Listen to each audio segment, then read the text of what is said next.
অস্ট্রেলিয়ার বিপক্ষে সবশেষ টাইগারদের ওয়ানডে ছিল ৭ বছর আগে ২০১১ বিশ্বকাপের ঠিক পর। মাইকেল ক্লার্ক, রিকি পন্টিংদের যুগে রীতিমতো খাবি খেয়েছে বাংলাদেশ, কিন্তু মাশরাফির নেতৃত্বে এই বাংলাদেশকে কখনো খেলা হয়নি অজিদের। টুর্নামেন্টের টিকে থাকার মিশনে সেই সুযোগই কাজে লাগাতে চান মাশরাফি। প্রস্তুতি ম্যাচের অভিজ্ঞতায় ইংলিশদের বিপক্ষে ৮ ব্যাটসম্যান নিয়ে মাঠে নামে বাংলাদেশ।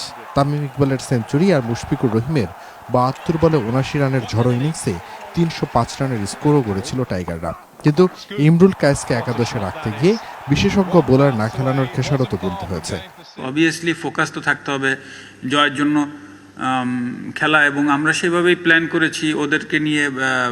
আমরা সমস্ত অ্যানালাইসিস যেটা করেছি অবশ্যই জয়ের জন্য। এখন রেজাল্ট কি হবে সেটা তো বলা কঠিন, যেটা আমিও বললাম যে কঠিনও হবে, দেখা যাক কি হয়। অস্ট্রেলিয়ার বিপক্ষে দলে তাই পরিবর্তন নিশ্চিত। ফিরতে পারেন মেহেদী হাসান মিরাজ কিংবা উইকেট বিবেচনায় পেসার তাসকিন। ইমরুল আগের দিন ভালো স্টার্ট করে হয়তো বা মানে খেলাটা বড় করতে পারেনি, রিয়াদও ফর্মে আছে, তো আশা করি ইনশাল্লাহ সমস্যা হবে না। এখন পঞ্চম বোলারটা কে হবে বা কাকে নিব এটা একটু ভাবার অবশ্যই বিষয় আছে। মুখোমুখি ১৯ দেখায় ১৮ ম্যাচই জয় পেয়েছে অস্ট্রেলিয়া। জশ হ্যাজলউড, মিচেল স্টার্কদের বিধ্বংসী পেস বোলিংয়ের সঙ্গে David Warner, Aaron Finch, Steven স্মিথদের ধারাবাহিকতা এগিয়ে রাখবে ৫ বারের বিশ্ব চ্যাম্পিয়নদের।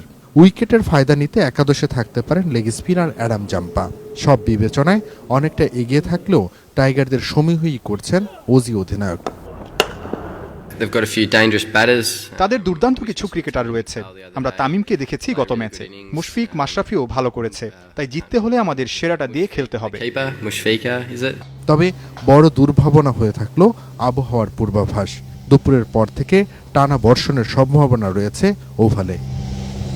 লন্ডনের এই গ্রীষ্মটা খুব বেশি উপভোগ করে না অস্ট্রেলিয়া দল। অন্যদিকে গেল ১ মাসেরও বেশি সময় ধরে এখানে অবস্থান করায় কন্ডিশন এবং উইকেটের সঙ্গে অনেকটাই মানিয়ে নিয়েছে ক্রিকেটাররা, যার একটা প্রভাব নিজেদের টিকে থাকার মিশরে রাখতে চান তামিম সাকিবরা।